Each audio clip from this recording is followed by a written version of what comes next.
বাংলাদেশের গণ অভ্যুত্থানে শহীদ আবু সাইদ পুলিশের ইচ্ছাকৃত হত্যাকাণ্ডের শিকার বলে জাতিসংঘের মানবাধিকার লঙ্ঘনের তদন্ত প্রতিবেদনে বলা হয়েছে। ওই প্রতিবেদনে বলা হয়, আবু সাইদ পুলিশের ইচ্ছাকৃত বিচার বহির্ভূত হত্যাকাণ্ডের শিকার হয়েছেন বলে বিশ্বাস করার যুক্তিসঙ্গত কারণ রয়েছে। বুধবার জুলাই গণ অভ্যুত্থানে বাংলাদেশে সংঘটিত মানবাধিকার লঙ্ঘনের তদন্ত প্রতিবেদন প্রকাশ করেছে জাতিসংঘ। প্রতিবেদনে আবু সাইদের বিশেষ ঘটনাটি বিশদভাবে বিশ্লেষণ করা হয়েছে। প্রতিবেদনে বলা হয়, রংপুরের বেগম রোকেয়া বিশ্ববিদ্যালয়ে বিক্ষোভের সময় পুলিশকে উদ্দেশ্য করে দুই বাহু ছড়িয়ে আমাকে গুলি করুন বলে চিৎকার করার সময়ের দৃশ্য ধারণ করা হয়েছিল। ভিডিও ফুটেজ, স্থিরচিত্র এবং ভূ অবস্থান প্রযুক্তি ব্যবহার করে তদন্তকারীরা তার হত্যাকাণ্ডের ঘটনাটি কিভাবে ঘটেছিল তা সাক্ষ্য প্রমাণের জন্য পুনর্নির্মাণ করেন। একটি ফরেনসিক বিশ্লেষণ এই সিদ্ধান্তে উপনীত হয়েছে যে তার আঘাতগুলো প্রায় 14 মিটার দূরত্ব থেকে ধাতব গুলি বোঝাই শটগান দিয়ে কমপক্ষে দুবার গুলিবিদ্ধ হবার সাথে সামঞ্জস্যপূর্ণ ছিল। এতে বলা হয়েছে 1 জুলাই থেকে 15 আগস্টের মধ্যে 1400 জনেরও বেশি মানুষকে হত্যা করা হয়ে থাকতে পারে। এ সময় আহত হয়েছেন হাজার হাজার মানুষ।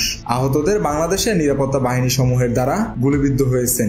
বিভিন্ন নির্ভরযোগ্য সূত্র থেকে প্রাপ্ত তথ্যের ভিত্তিতে মৃত্যুর সংখ্যা জানিয়েছে জাতিসংঘ। প্রতিবেদনে বলা হয়েছে, নিহতদের মধ্যে 12 থেকে 13% ছিল শিশু। বাংলাদেশ পুলিশ জানিয়েছে যে তাদের 44 জন কর্মকর্তা নিহত হয়েছেন। প্রতিবেদন অনুযায়ী বাংলাদেশের সাবেক সরকার এবং নিরাপত্তা ও গোয়েন্দা সংস্থা সমূহ আওয়ামী লীগের সঙ্গে সংশ্লিষ্ট সহিংস উপাদানগুলোর পাশাপাশি গত বছরের ছাত্র নেতৃত্বাধীন বিক্ষোভের সময় পদ্ধতিগতভাবে গুরুতর মানবাধিকার লঙ্ঘনের ঘটনা সময়ের সাথে জড়িত ছিল।